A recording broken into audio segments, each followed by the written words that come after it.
Jy sê boys and girls. Okay, ons het ook kyk hoe lyk die Port Shepstone Country Club.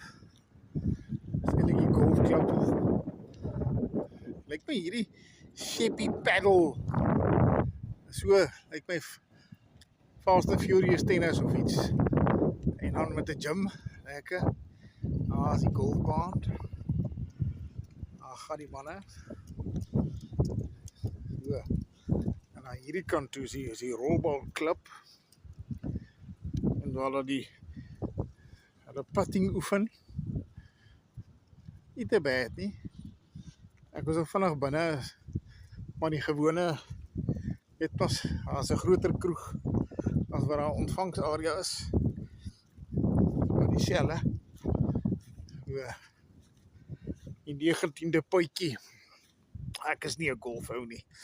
Ek kan nie so ver stap agter 'n balletjie aan nie. En ek slaat alles moer toe, so golf is vir my uit. Kyk hoe pragtig is dit. Met die palmbome. Ek flik man. Hier is die ou mense. Albasters.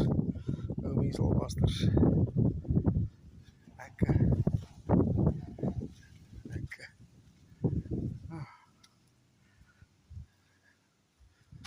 Baie mooi man.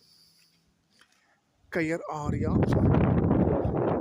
Ons loop nou weer lekker rond vandag, lekker rond. So, dan soek ons al die plekke wat ons altyd wou. As ek eendag 'n keer doppie kom drink hier saam met die golfers. Die enigste ding wat ek by 'n golfklub sal doen is aan die 9 uur bytjie toe gaan. As hy